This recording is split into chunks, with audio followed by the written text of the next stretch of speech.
Hello students. तो last class के अंदर मैंने आपको bond enthalpy, bond dissociation enthalpy ये बताया था। उस पर हमने बहुत सारे क्वेश्चंस भी किए थे। आगे बढ़ाते हैं उसी पार्ट को। कुछ और डेफिनेशंस हैं जो कि आप ऑलरेडी पढ़ चुके हो, इवन 11th में पीरियोडिक प्रॉपर्टीज में भी आप पढ़ चुके हो। Enthalpy of ionization, bond electron gain enthalpy, इस तरह की कुछ और टर्म्स है। तो वन बाय वन करके उनको डिस्कस करते हैं। तो फर्स्ट लिखिए इसी के अंदर ionization enthalpy.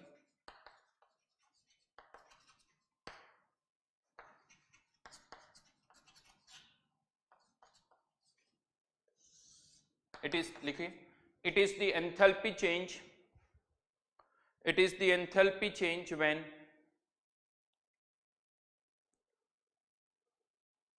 an electron is removed from each of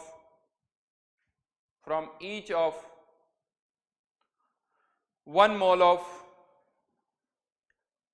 gaseous isolated atoms.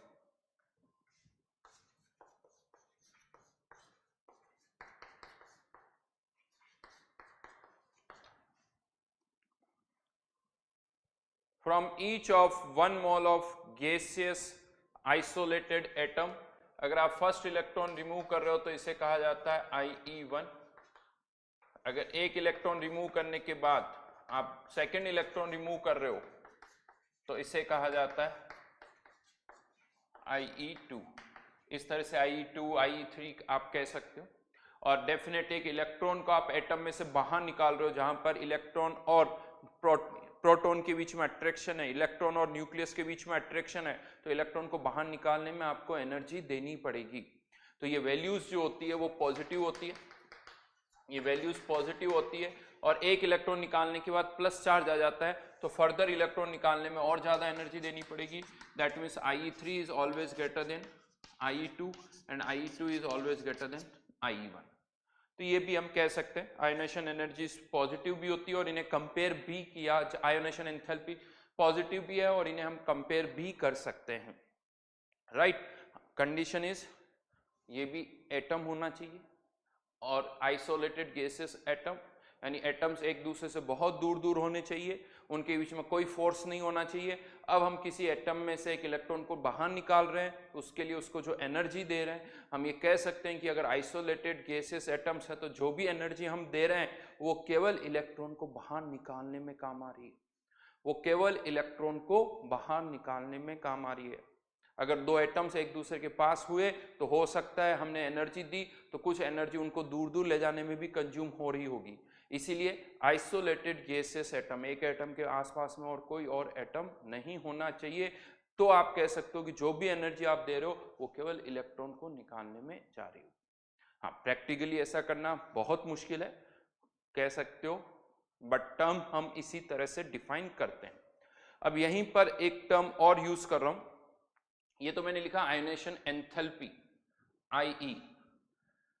क्या आप इसे आयोनेशन एंथैल्पी बोलते हो या कुछ और भी हम इसे बोलते हैं? यस, यहां पर एक वर्ड और कॉमनली यूज होता है, आयोनाइजेशन एनर्जी। क्या आयोनेशन एंथैल्पी और आयोनेशन एनर्जी में कोई डिफरेंस है या नहीं है, या एक ही बात है? आयोनेशन एंथैल्पी और आयोनेशन एनर्जी में क्या कोई डिफरेंस है?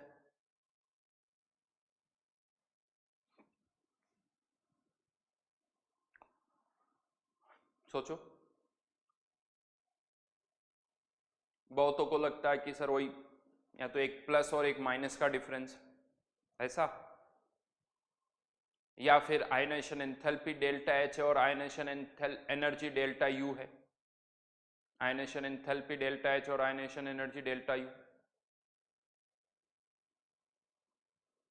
नहीं, बोला जा रहा है एनर्जी, लेकिन यहां इसका मतलब क्या वो बताता हूं। आयोनाइजेशन एनर्जी, जो कि नॉर्मली हम ये वर्ड बोलते आए हैं, ये बोलते यही है ज्यादातर, इसका मतलब अलग है। क्या है पहले वो लिखते हैं। It is the ionization enthalpy it is the ionization enthalpy at 0 kelvin. मतलब 0 केल्विन की जो आयनाइजेशन एंथैल्पी है उसे आप कहते हो आयनाइजेशन एनर्जी।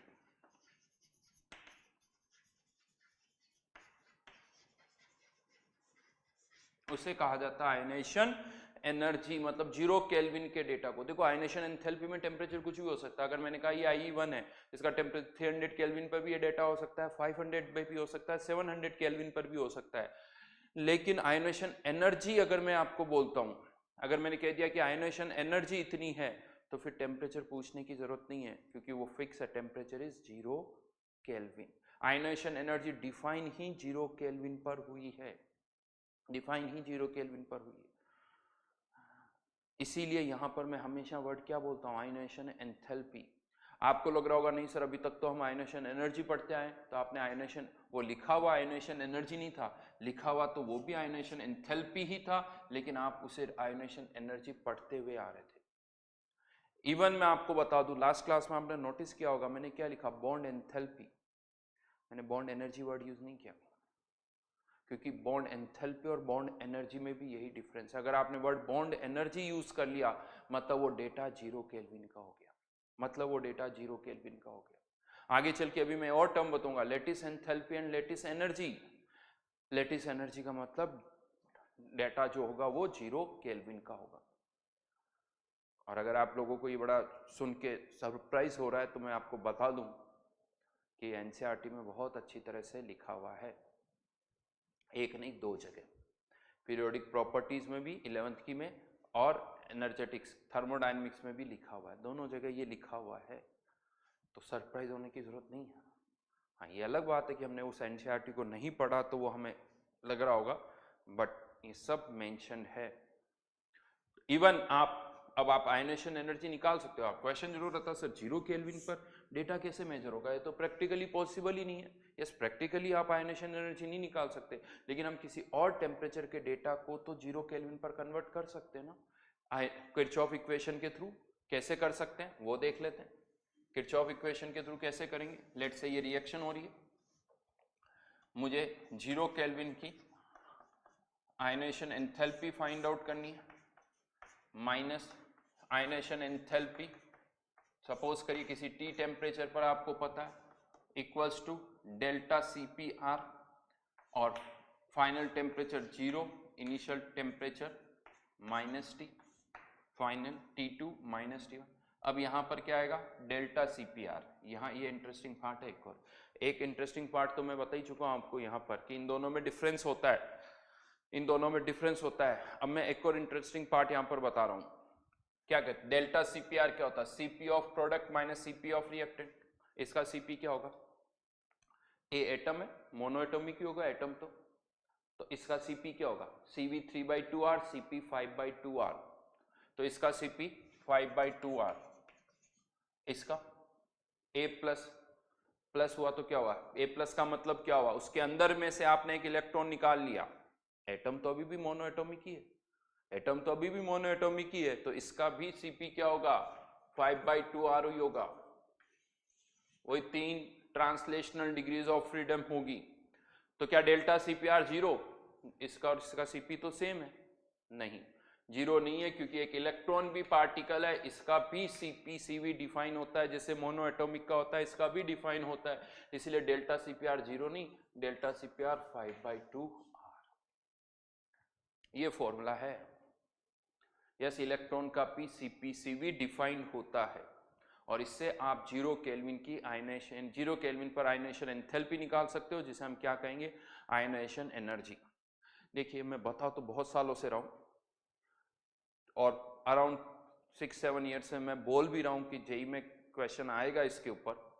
हाँ, ये अलग बात है कि 6-7 सालों में अभी तक नहीं आया है, बट फिर भी मैं हर बार बोलता हूँ, हर बार मैं बोलता हूँ, और मुझे लगता है कि इसके चांसेस हैं, डेफिनेटली इस पर क्वेश्चन आएगा, क्योंकि लिखा हुआ है अच्छी तरह से, इवन एनसीईआरटी में भी लिखा हुआ है। और मैं आपको बता दूं, पता नहीं क्यों हम उसे इग्नोर कर देते हैं, बट इसके अच्छे खासे चांसेस है। तो याद रखना, ये फॉर्मूला है जिससे आप, this is what ionization energy. और ये फॉर्मूला डिराइव्ड है एनसीईआरटी में, आप एनसीईआरटी में इस फॉर्मूले को चेक कर सकते हो। ठीक है, देन आगे बढ़ते हैं। Next term electron gain enthalpy.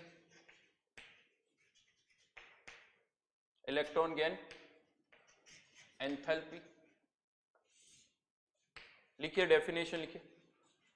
It is the enthalpy change, it is the enthalpy change when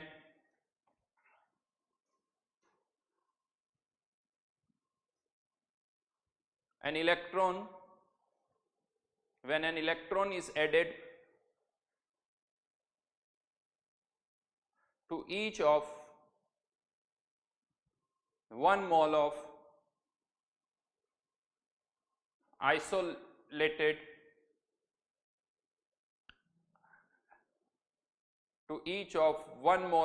isolated gaseous atoms।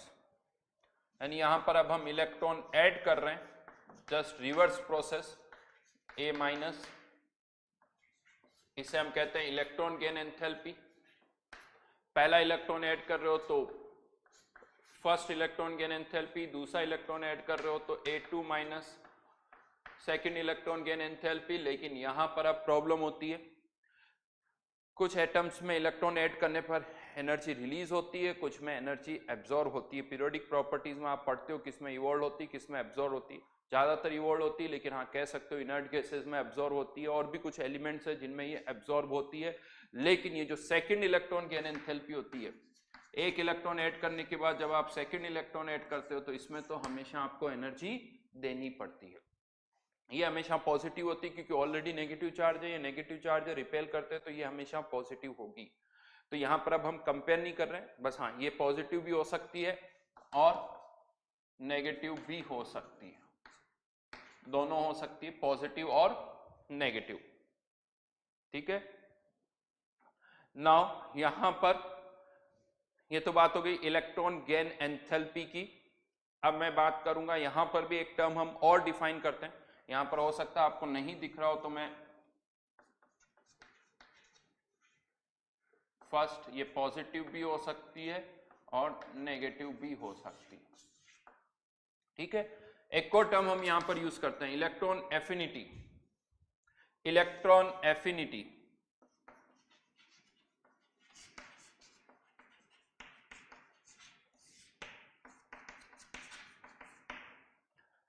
इसमें और इलेक्ट्रॉन गेन एंथैल्पी में क्या डिफरेंस होता है? इसमें और इलेक्ट्रॉन गेन एंथैल्पी में क्या डिफरेंस होता है?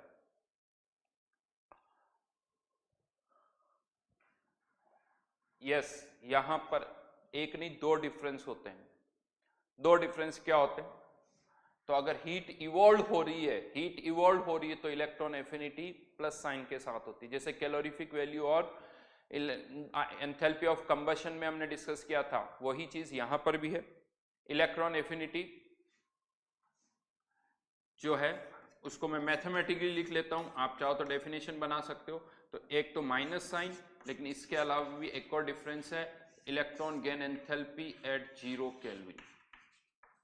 यस, इलेक्ट्रॉन एफिनिटी भी 0 केल्विन पर ही डिफाइन होती है, ये भी 0 केल्विन पर ही डिफाइन होती है, और it is minus of electron gain enthalpy at 0 kelvin, उसका नेगेटिव होती है। अगेन ये भी आप किरचॉफ इक्वेशन से फाइंड आउट कर सकते हो, ये भी आप किरचॉफ इक्वेशन से फाइंड आउट कर सकते हो। इसके लिए फॉर्मूला डिराइव करना है, इलेक्ट्रॉन एफिनिटी कैसे फाइंड आउट करनी है, ये फॉर्मूला डिराइव करो और एनसीईआरटी में ढूंढो कि वो फॉर्मूला कहाँ दे रखा है। अपने आंसर को एनसीईआरटी के आंसर से चेक कर सकते हो। पीरियोडिक प्रॉपर्टीज और थर्मोडायनेमिक्स उसमें ढूंढना पड़ेगा, आपको ये आंसर मिल जाएगा, आपको ये आंसर मिल जाएगा। ठीक है, तो यहां पर इलेक्ट्रॉन एफिनिटी कैसे डिफाइन हो रही है वो मैंने आपको बताया। तो बी केयरफुल, होता है क्या, हम ये वर्ड्स जो मन में आए वर्ड यूज कर लेते हैं, कभी इलेक्ट्रॉन गेन एंथैल्पी, कभी इलेक्ट्रॉन एफिनिटी, तो इनमें डिफरेंस आपको पता होना चाहिए। देन नेक्स्ट डेफिनेशन पर मैं आ रहा हूं। Next definition, lattice enthalpy.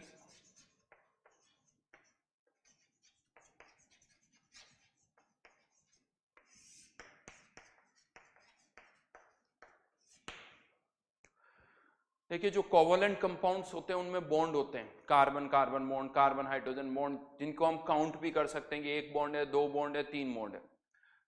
आयनिक बॉन्ड्स को काउंट नहीं किया जा सकता। NaCl का क्रिस्टल है, Na प्लस आयन बहुत सारे Cl आयन को अट्रैक्ट कर रहा है और एक Cl आयन बहुत सारे Na प्लस आयन को अट्रैक्ट कर रहा है। तो वहां पर आप कोई बॉन्ड की, आयनिक बॉन्ड की, ये नहीं कि इस आयनिक बॉन्ड की स्ट्रेंथ ये है, ऐसे नहीं काउंट, क्योंकि एक आयन जो है बहुत सारे एनायन को अट्रैक्ट कर रहा है। तो आयनिक कंपाउंड को जब आप तोड़ते हो तो वहां पर टर्म क्या यूज होती है, लैटिस एंथैल्पी, क्योंकि इनका लैटिस होता है, लैटिस होता है, तो यहां पर टर्म यूज होती है लैटिस एंथैल्पी। लिखे यहां पर, it is the enthalpy change, it is the enthalpy change when 1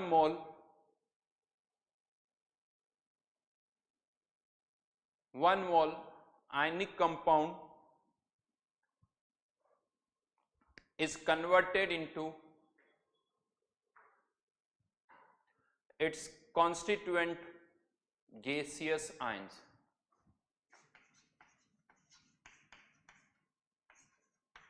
Constituent gaseous ion, this is known as lattice enthalpy, किसकी, NaCl की। ये NaCl की क्या हो गई, lattice enthalpy। और एग्जांपल CuSO4, चलिए CuSO4 copper 2 plus sulphate ion, ये भी lattice enthalpy है, किसकी, कॉपर सल्फेट की। इवन यहां पर एक और एग्जांपल ले रहा हूं, copper sulphate dot 5H2O solid, hydrated copper sulphate का क्रिस्टल है। हाँ, लेकिन इसके अंदर कंस्टिट्यूएंट आयंस कौन से हैं, कॉपर +2 सल्फेट आयन, या यहाँ पर वाटर H+ और OH आयन में होता है, नहीं होता है, वाटर पूरा मॉलिक्यूल होता है, हाइड्रेटेड मॉलिक्यूल। तो इसकी भी रिएक्शन जो आप लिखोगे, copper +2 sulphate ion plus 5H2O gases state में, इसे हम कहेंगे lattice enthalpy of copper sulphate dot 5H2।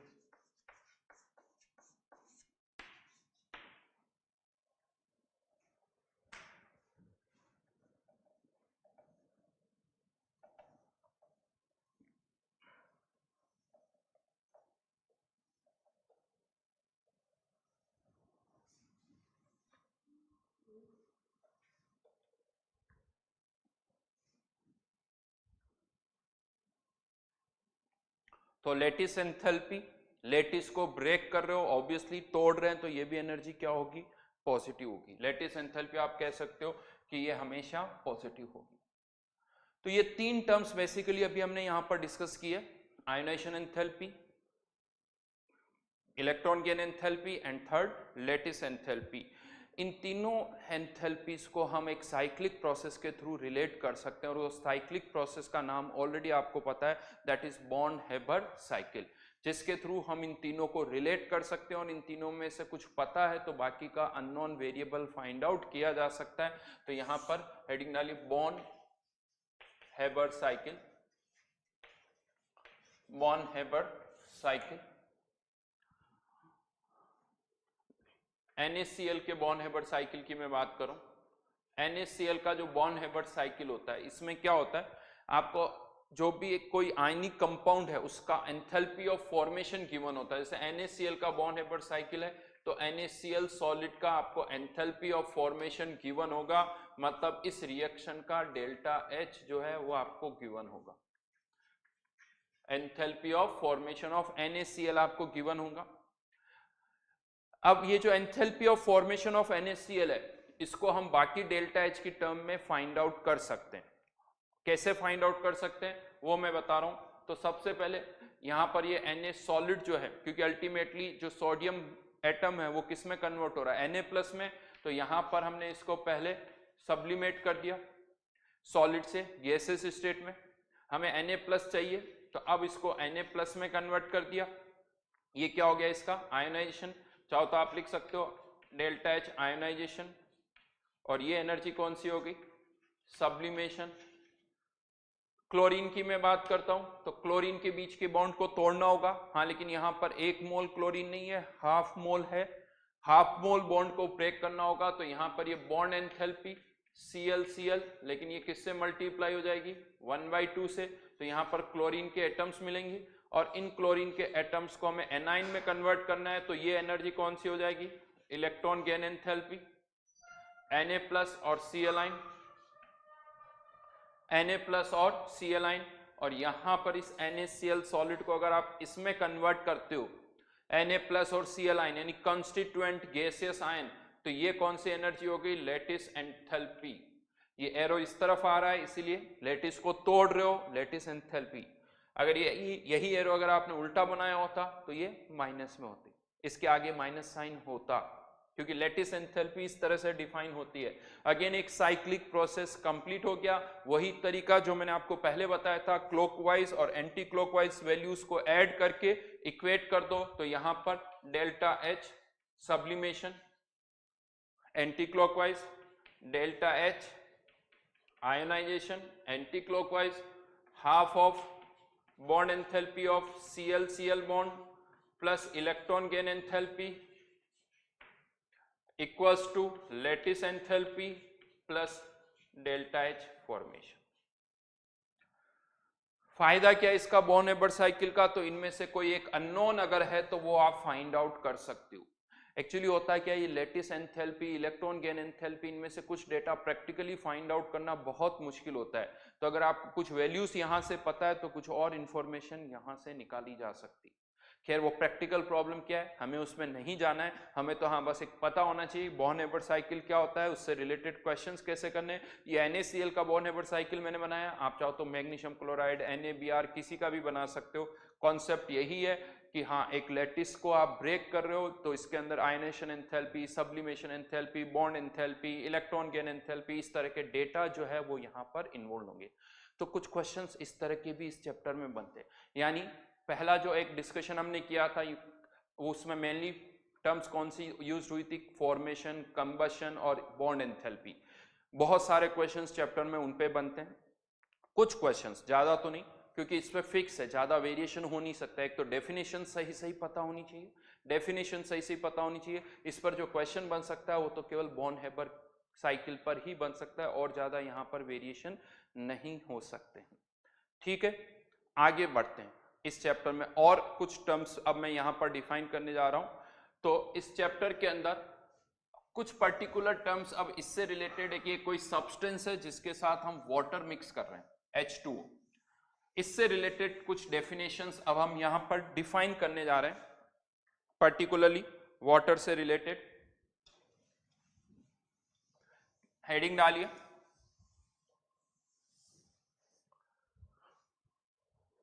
Enthalpy of hydration of ionic compound। वैसे टर्म तो केवल enthalpy of hydration he define होती है, मैं इसमें आगे of ionic compound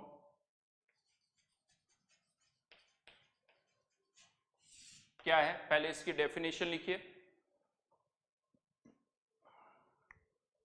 it is the enthalpy change, it is the enthalpy change when an anhydrous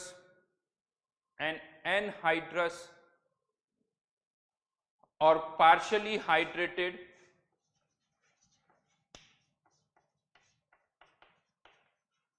ionic compound is converted into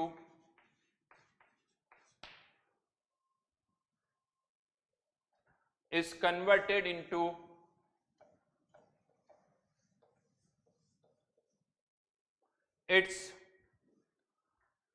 higher hydrated form।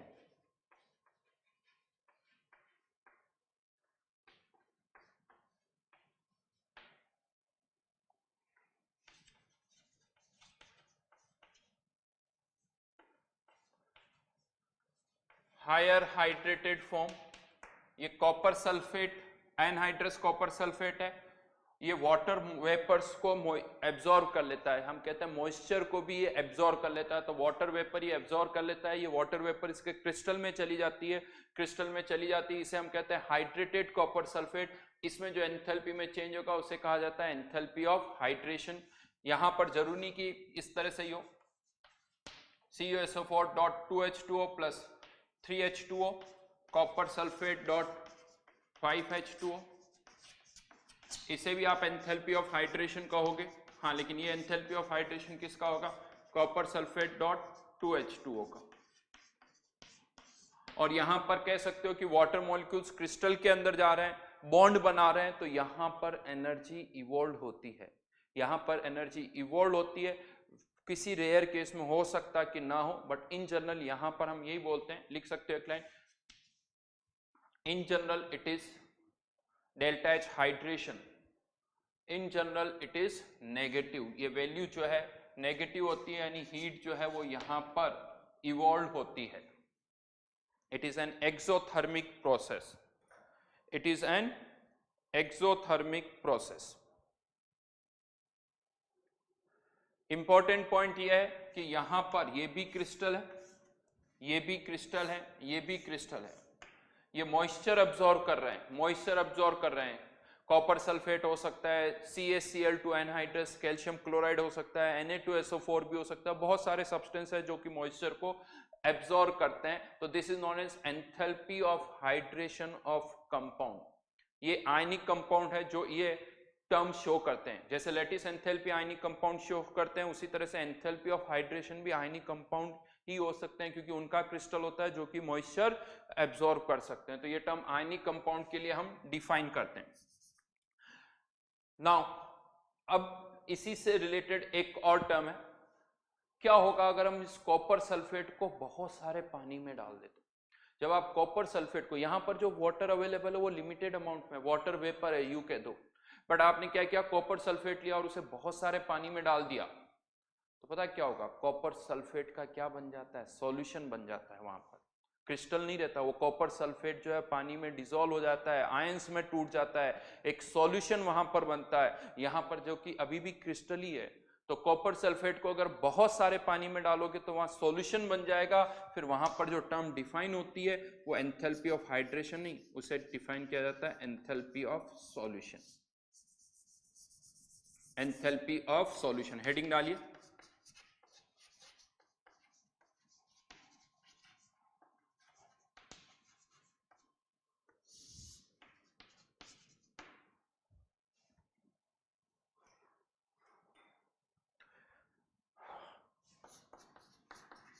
लिखिए, it is the enthalpy change, it is the enthalpy change when 1 mole of a substance, 1 mole of a substance is mixed with excess solvent to form solution.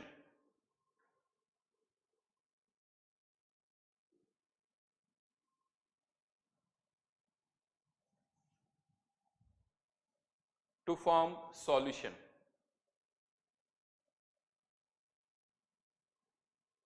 इस पूरे discussion को हम 3 part में break करेंगे। A part for ions, B part for ionic compound और C part for covalent compound. 3 part में इस पूरे डिस्कशन को हम डिवाइड करेंगे। पहले मैं डिस्कस कर रहा हूं आयंस के लिए, पहले मैं डिस्कस कर रहा हूं आयंस के लिए। 2 अकेला आयन हमारे पास नहीं हो सकता। आप एक कंटेनर में ये नहीं कर सकते सर इसमें केवल Cl आयन है, नहीं पॉसिबल है, बट सोच रहे हैं अभी इस तरह से। सपोज करिए आपके पास 1 मोल Cl आयन है केवल, और उसको आपने वाटर में मिक्स किया, वाटर में मिक्स किया,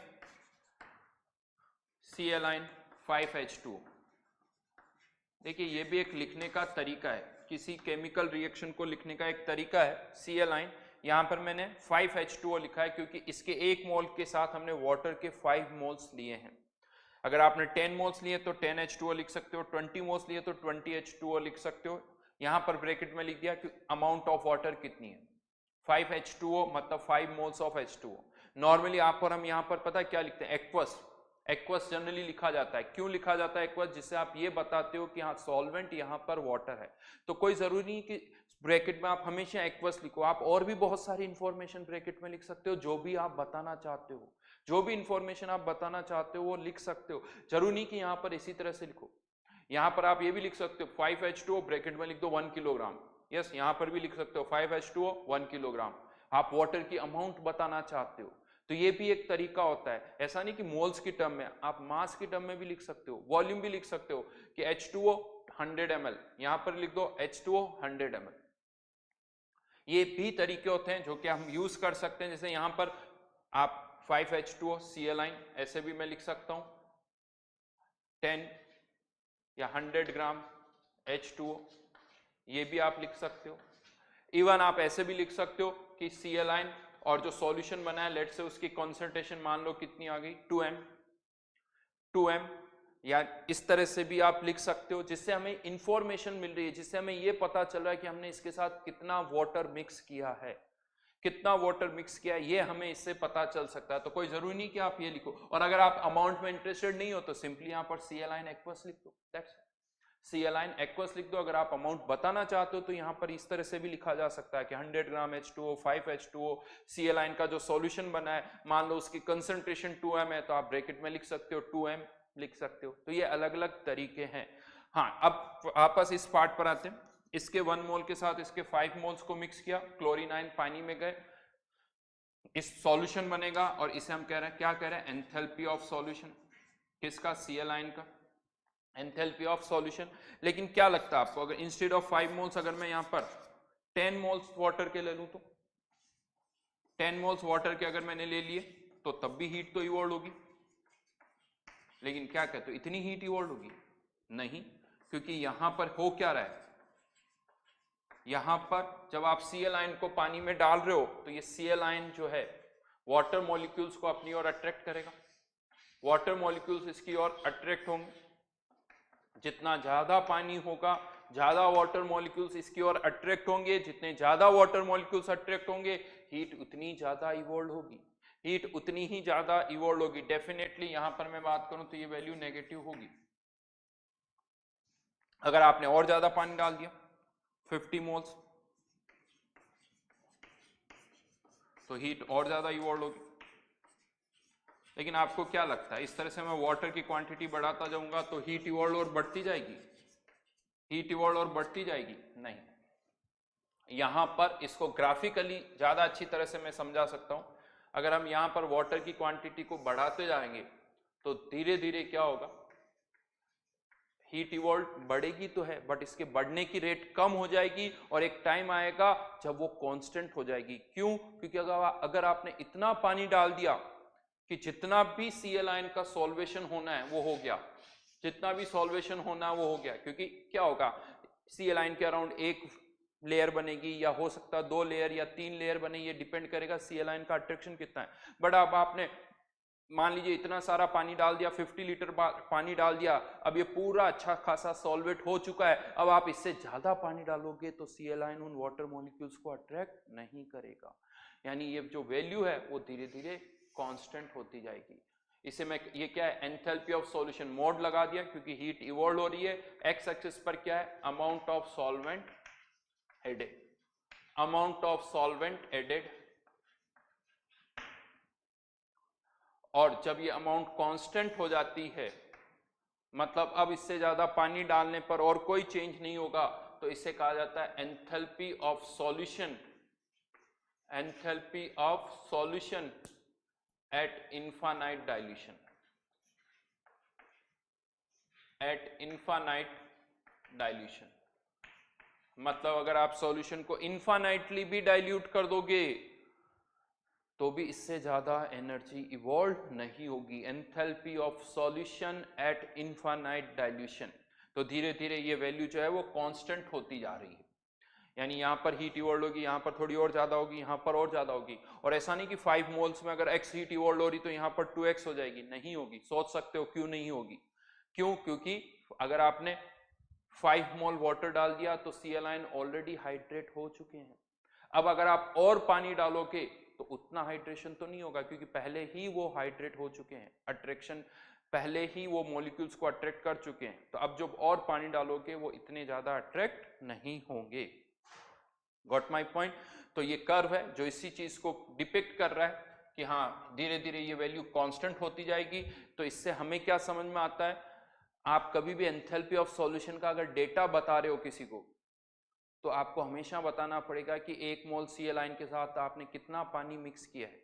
कुछ ना कुछ क्वांटिटी का आपको आइडिया देना होगा, या तो ये बताना होगा कि 1 मोल Cl आयन को 1 लीटर पानी में या 2 लीटर पानी में इस तरह से, या ये अच्छा तरीका है आप ये बता दो कि जो Cl आयन का सॉल्यूशन आपने बनाया उसकी कॉन्सेंट्रेशन कितनी है। जैसे enthalpy of solution for 2m Cl ion solution, यानी जो आपने Cl आयन का सॉल्यूशन बनाया है उसकी कंसंट्रेशन कितनी है, 2m। इससे हमें वाटर की क्वांटिटी का पता चल जाएगा, वाटर की क्वांटिटी का पता चल जाएगा। तो हमेशा बताना पड़ेगा, ऐसा नहीं कि ये एंथैल्पी ऑफ सॉल्यूशन है, क्योंकि इसके लिए अलग है, 5 मोल H2O के लिए अलग है, 10 मोल के लिए अलग है, 50 मोल के लिए अलग है। हाँ ये डेटा यूनिक है, enthalpy of solution at infinite dilution, ये यूनिक डेटा है। ये हर एक आयन का अपना एक यूनिक डेटा होगा। हीट क्यों इवॉल्व हो रही है वो मैंने आपको यहां पर समझाया। Cl आयन को पानी में डालने पर हीट क्यों इवॉल्व हो रही है, क्योंकि Cl आयन वाटर मॉलिक्यूल्स को अट्रैक्ट करेंगे, अट्रैक्शन बढ़ रहा है तो हीट डेफिनेटली इवॉल्व होगी। समझ में आई बात? यहां पर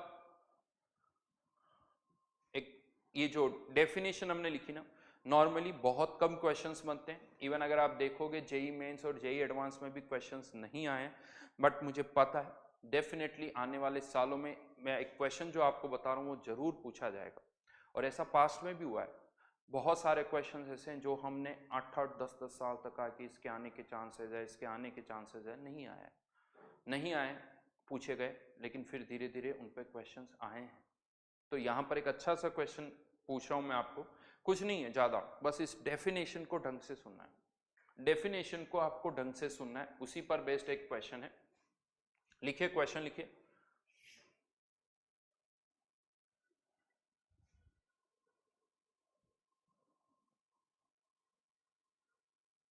find enthalpy change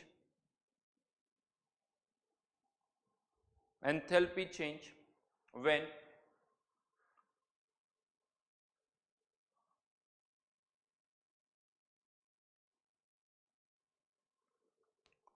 twenty moles Cl ion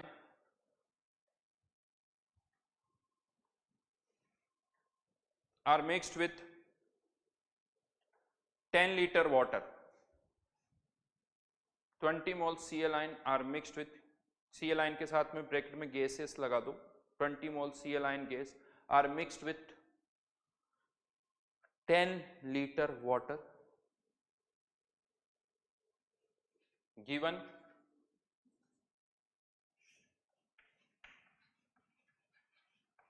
enthalpy of solution for 2m Cl ion, enthalpy of solution for 2m Cl ion।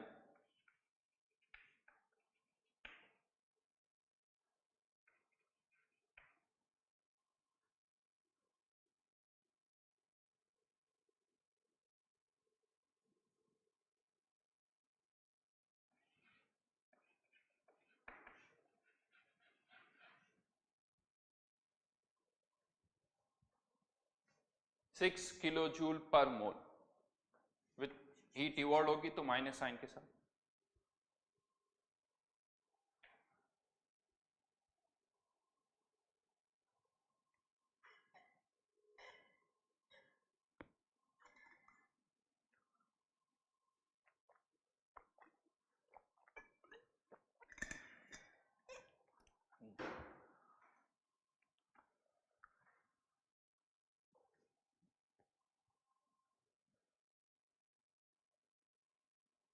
Answer क्या होगा,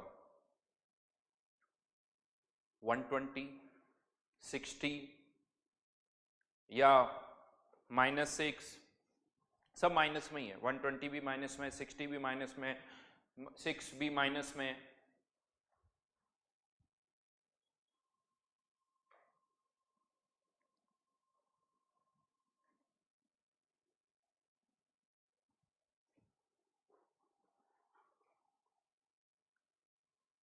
उसके लिए पहले इसको समझना होगा,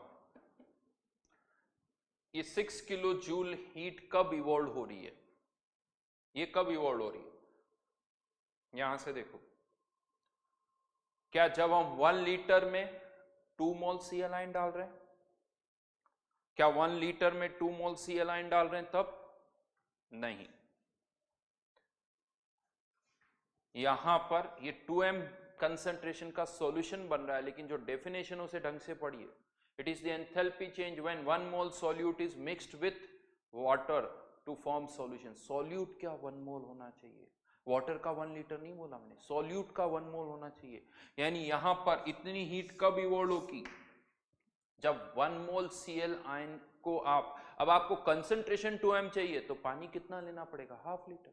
1 मोल को ½ लीटर में मिक्स कर रहे हो, 1 मोल को ½ लीटर में मिक्स कर रहे हो तो कंसंट्रेशन 2m हो जाएगी, और 1 मोल लिया इसीलिए डेटा 1 मोल का, तो हीट कितनी इवॉल्व होगी, 6 किलो जूल। यानी ये 1 मोल का डेटा है, और आपने मैंने क्वेश्चन में कितने मोल्स दिए हैं, 20 मोल्स, 20 मोल्स दिए हैं। 1 मोल से कितनी हीट इवॉल्व हो रही है, 6 किलो जूल। हाँ, जो डेटा जो क्वेश्चन में मैंने आपको दिया 20 मोल्स, लेकिन पानी कितना लिया, 10 लीटर, तो वहां पर भी जो सॉल्यूशन बनेगा उसकी कंसंट्रेशन यही होगी, 2m कंसंट्रेशन ही होगी, और ये डेटा भी 2m का है। हाँ, लेकिन ये पर मोल है, हमारे पास कितने मोल्स थे, 20 मोल्स, तो सीधा सीधा आंसर 20 इंटू -6 यानी -120। बड़ा अच्छा क्वेश्चन है, जल्दबाजी में क्या होता है वो मैं बता दूं। ऐसा लगता है ये 2 मोल का डेटा है, ये 2 मोल का डेटा है, तो 2 मोल से 6, तो 1 मोल से 3, तो 20 मोल से 60 हो जाता है। ये 2 मोल का डेटा नहीं है, ये 2m लिखा हुआ है, इसका मतलब 2 मोल नहीं है, डेटा ये पर मोल का है। हाँ, बस सॉल्यूशन की कंसंट्रेशन जो है वो 2m होनी चाहिए। ठीक है, तो एंथैल्पी ऑफ सॉल्यूशन आयंस के लिए मैंने आपको बताई, आयंस के केस में डेफिनेटली हीट जो है वो यहां पर इवॉल्व होगी। इन केस ऑफ आयंस ये हमने यहां पर डिस्कस किया है। अब मैं इसी को आयनिक कंपाउंड पर शिफ्ट कर रहा हूं। आयनिक कंपाउंड के केस में क्या होगा वो मैं बता रहा हूं। तो B part,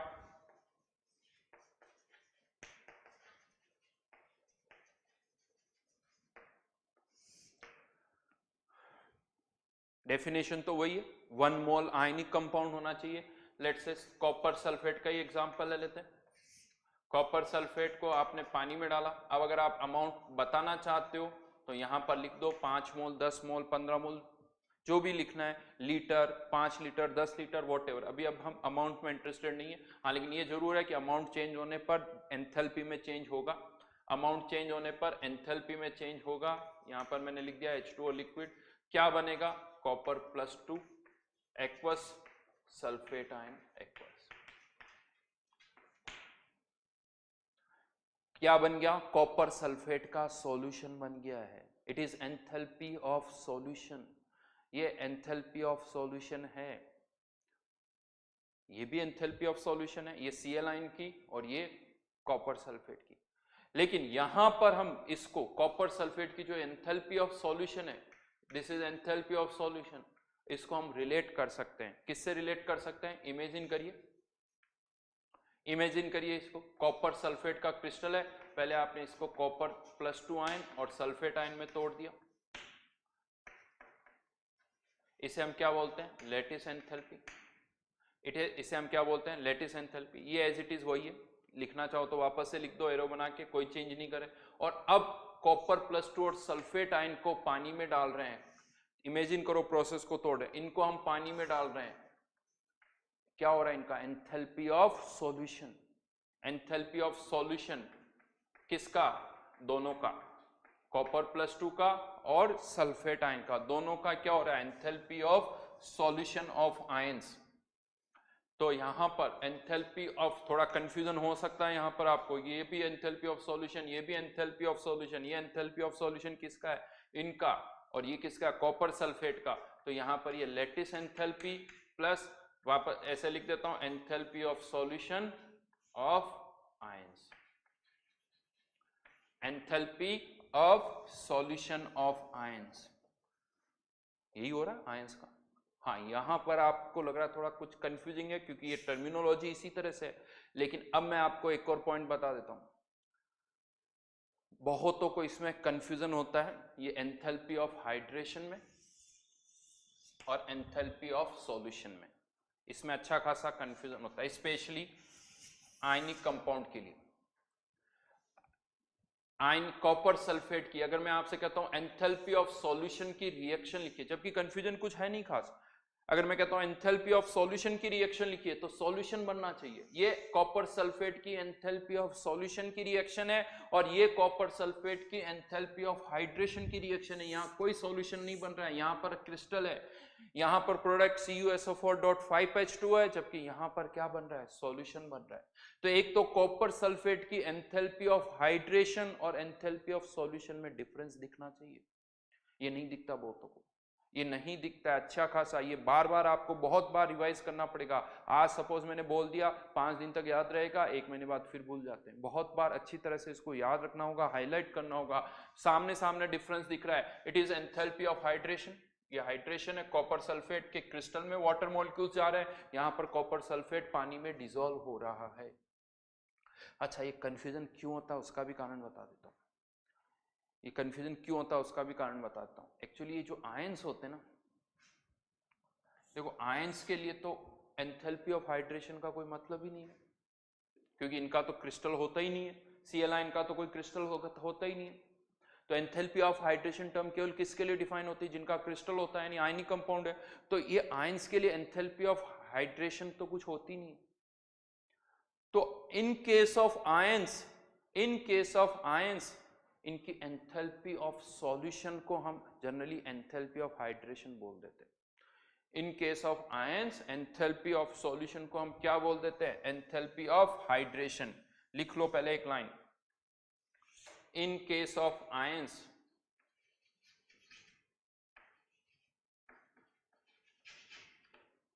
enthalpy of solution equals to enthalpy of hydration,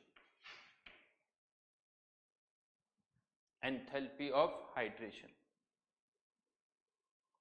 तो आयंस के केस में तो हम कहते हैं कि एंथैल्पी ऑफ सॉल्यूशन और एंथैल्पी ऑफ हाइड्रेशन सेम है। वैसे ज्यादा अच्छा आयंस के लिए भी वर्ड आप एंथैल्पी ऑफ सॉल्यूशन यूज करो, लेकिन नॉर्मली बुक्स में भी नहीं होता है। तो आयंस के केस में ये दोनों सेम होती है, तो हमें लगता है आयनिक कंपाउंड में भी हम इनको सेम कर देते हैं। आयनिक कंपाउंड में भी हमें लगता है कि एंथैल्पी ऑफ सॉल्यूशन और एंथैल्पी ऑफ हाइड्रेशन सेम है, जबकि आयनिक कंपाउंड के लिए नहीं है। आयंस के लिए इन दोनों का मतलब एक ही है, दोनों का मतलब यानी एंथैल्पी ऑफ हाइड्रेशन का मतलब भी एंथैल्पी ऑफ सॉल्यूशन। तो नॉर्मली आप बुक्स में देखोगे, जो मैंने यहां लिखा ना, enthalpy of solution equals to lattice enthalpy plus यहां पर जनरली आपको दिखा जाएगा हाइड्रेशन एंथैल्पी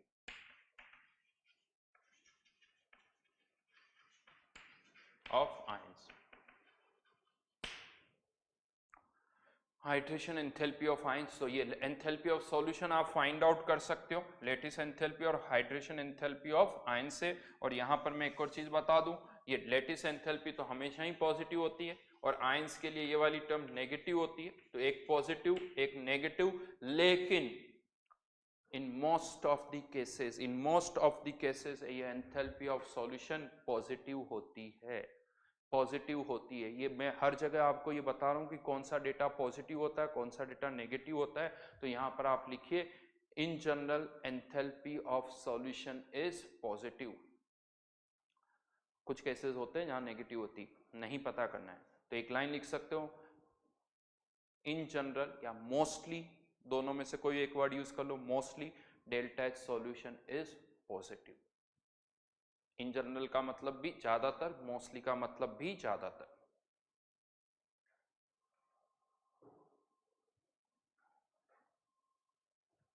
कंफ्यूजन नहीं होना चाहिए, मैं फिर से कह रहा हूं, ढंग से देखोगे सुनोगे तो कहीं कोई कंफ्यूजन नहीं होगा।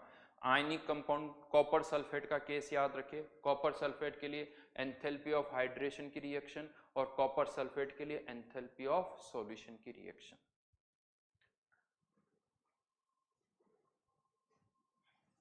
हाँ, यहां पर मैं इसके भी एंथैल्पी ऑफ सॉल्यूशन की रिएक्शन लिख लेता हूं।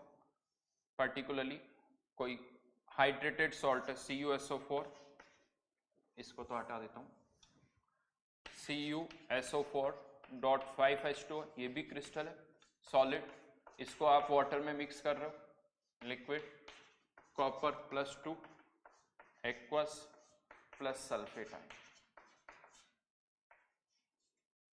यहां पर एक चीज और मैं बता दूं, वाटर को जनरली हम बैलेंस नहीं करते हैं क्योंकि वाटर अच्छी खासी लार्ज अमाउंट में होता है, तो ज्यादा बैलेंसिंग नहीं की जाती। जैसे यहाँ पर भी मैं copper plus 2 aqueous sulphate ion लिख रहा हूँ।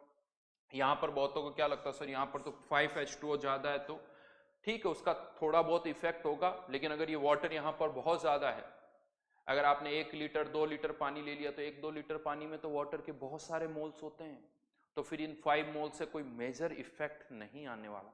तो यहाँ पर ये एंथैल्पी ऑफ सॉल्यूशन किसकी कहलाएगी, enthalpy of solution of copper sulphate dot 5H2।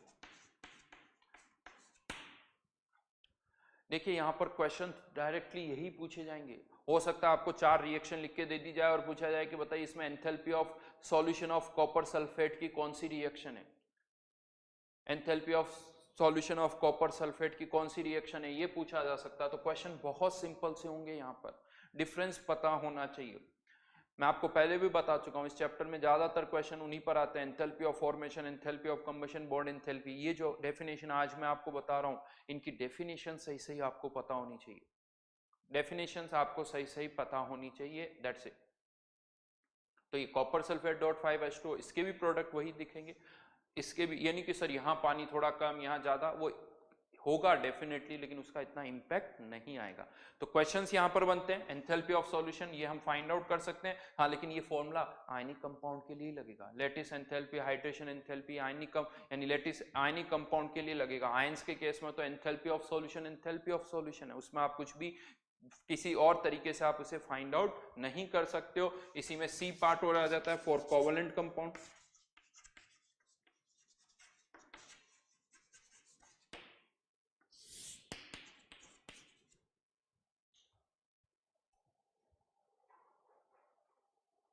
Covalent compound, yes, oxygen भी पानी में डिसॉल्व होती, CO2 भी पानी में डिसॉल्व होती, लेकिन क्या ये आयंस में टूट जाती? नहीं। आप सिंपली क्या लिखते हो, O2 aqueous, it is enthalpy of solution of oxygen gas.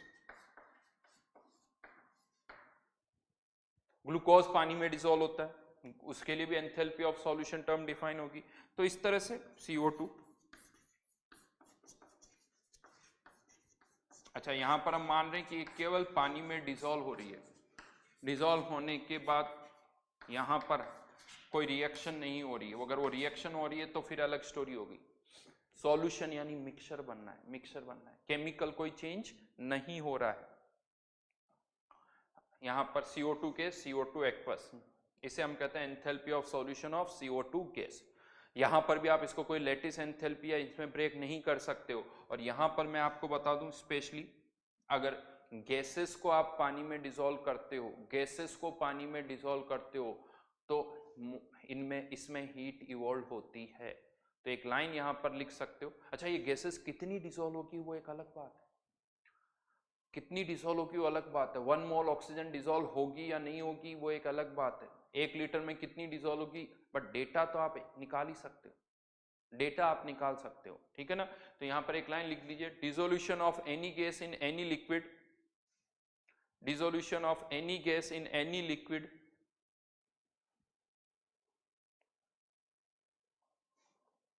is an exothermic process.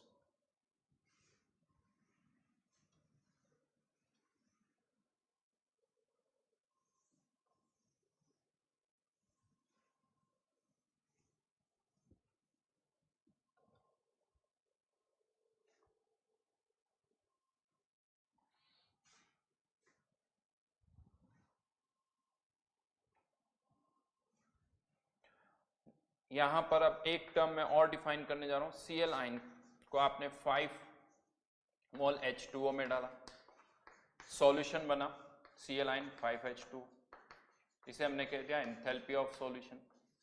फिर हमने इसमें 10 मोल्स डाल दिया, इसे भी हमने कहा enthalpy of solution of Cl ion. ये डेल्टा H अलग था, ये डेल्टा H अलग है। यहां पर आप क्या कर रहे हो, सॉल्यूशन बना रहे हो। Cl आयन पहले सॉल्यूशन नहीं था, सॉल्यूशन बना रहे हो। अब सपोज करिए आपने Cl आयन का एक सॉल्यूशन बना दिया, सी एलाइन का एक सॉल्यूशन बना हुआ है, जैसे सी एलाइन के अंदर आपने 5 मोल पानी डाल दिया, सॉल्यूशन बन गया। सॉल्यूशन बनने के बाद अब आपने इसमें और पानी मिलाया, तो क्या आप ये बोलोगे कि आप सॉल्यूशन बना रहे हो? नहीं, सॉल्यूशन बनने के बाद अगर आपने और पानी मिक्स किया तो मतलब आप क्या कर रहे हो? डाइल्यूट कर रहे हो। इसे कहा जाता है एंथैल्पी ऑफ डाइल्यूशन। यानी one more term, enthalpy of dilution. ये रिएक्शन अभी मत लिखना, enthalpy of dilution.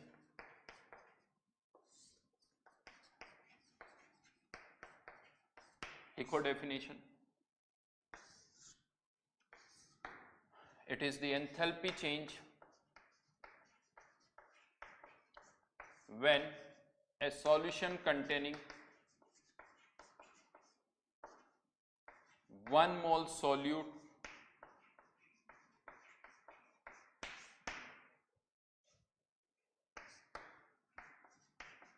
is diluted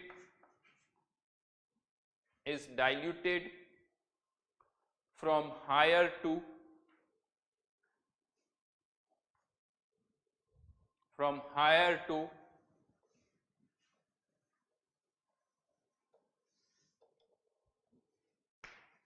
lower concentration।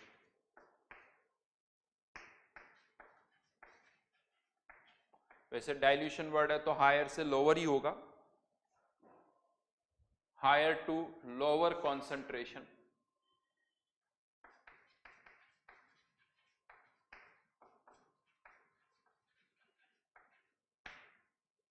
हाँ, ये टर्म ऐसा नहीं केवल आयंस के लिए डिफाइन होगी, ये टर्म्स आयंस के लिए, आयनिक कंपाउंड के लिए, कोवेलेंट, सबके लिए डिफाइन होगी, सबके लिए ये टर्म डिफाइन होगी।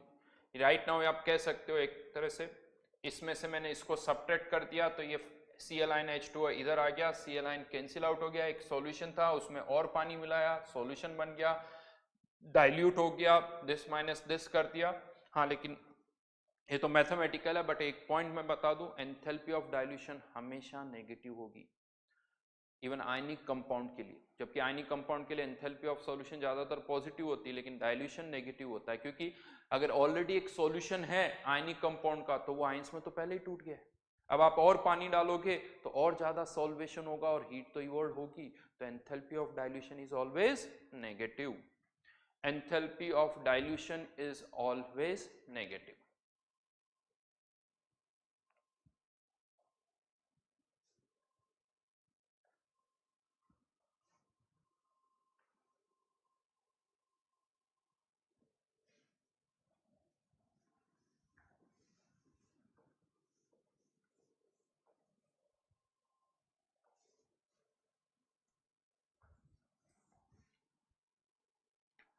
तो ये कुछ टर्म्स है यहां पर, enthalpy of hydration, enthalpy of solution और enthalpy of dilution.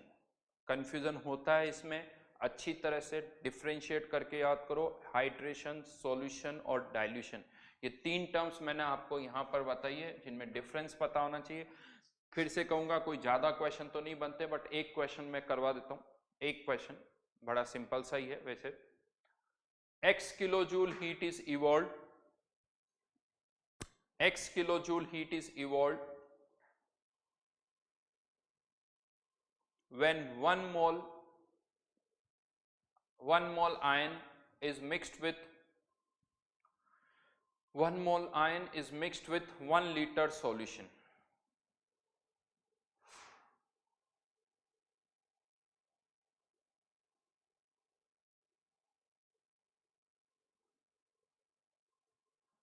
Find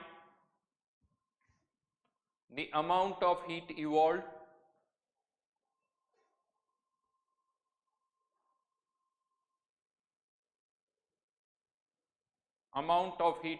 when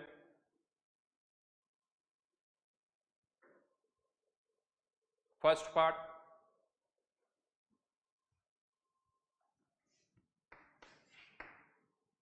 2 moles are mixed with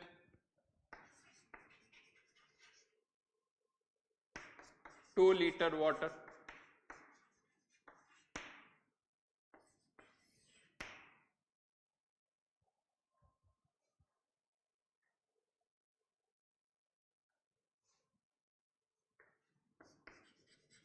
1 mole are mixed with 2 liter water। सारे आंसर x की टर्म में ही आएंगे, x की टर्म में ही आएंगे। And third part, 2 moles are mixed with 1 liter water।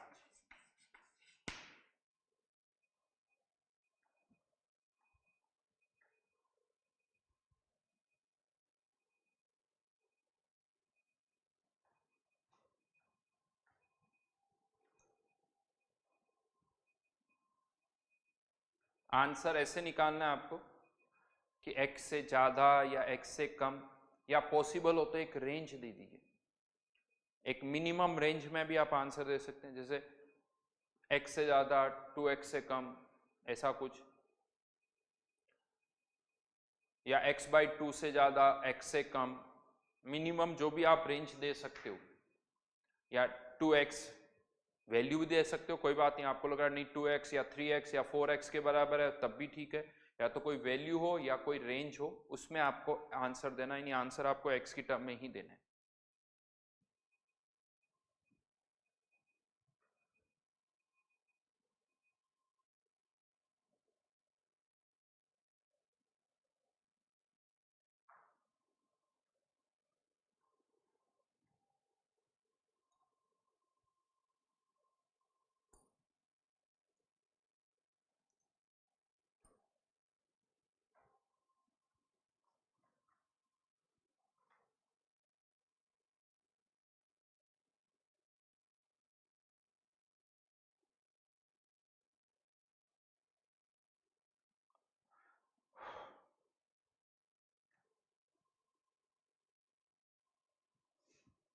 Time चाहिए सोचने का,